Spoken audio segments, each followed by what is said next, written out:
Media मित्रुలకు నమస్కారం। నా పేరు శివయ్య, సిపిఐ బనగానపల్లె మండల కార్యదర్శి।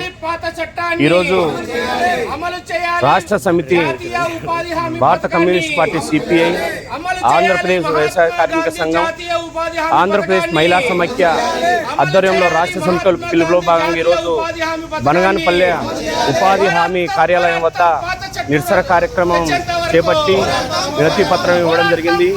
ఇవాళ ఏదైతే కేంద్ర ప్రభుత్వం విబిజి రామ్జీ కొత్త చట్టాన్ని తీసుకొచ్చింది, మహాత్మా గాంధీ జాతీయ ఉపాధి హామీ పథకాన్ని మహాత్మా గాంధీ అనే పేరు తీసేసి ఈ రోజు కేంద్ర ప్రభుత్వం మహాత్మా గాంధీ గారి పైన ఉన్న కక్షను ఈ రూపంలో తీర్చుకుంటున్నారు।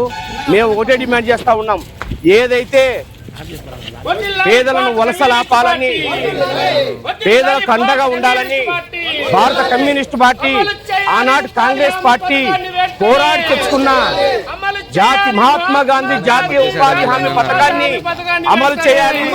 అలాగే ప్రతి జాబ్ కార్డ్ కి 125 రోజులు పని కల్పించాలి। అలాగే ఒక్కొక్క కూలికి రోజువారీ కూలి 700 రూపాయలని డిమాండ్ చేస్తా ఉన్నాం। అలాగే కరువు పని జాతీయ ఉపాధి పథకం ఎక్కడ అమలవుతుందో, ఎక్కడ పని చేస్తున్నారో అక్కడ కూలీలకు కనీస వసతులు ఇవాళ చాలా దారుణంగా 10 కిలోమీటర్లుగా నడిచిపోయి కరువు పని చేసి వస్తున్నారు। ఎంత దారుణం అంటే కొన్ని కొండల ప్రాంతాల్లో చాలా ఇబ్బందిగా నడవడానికి ఇబ్బందులు ఉన్న అడవిలో కరువు పని చేసి వస్తున్నారు। ఎలాంటి చలువ బందీలు లేయడం లేదు।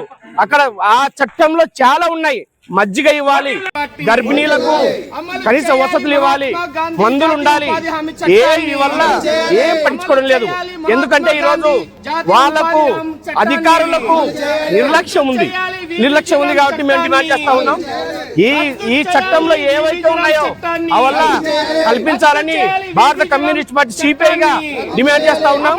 అలాగే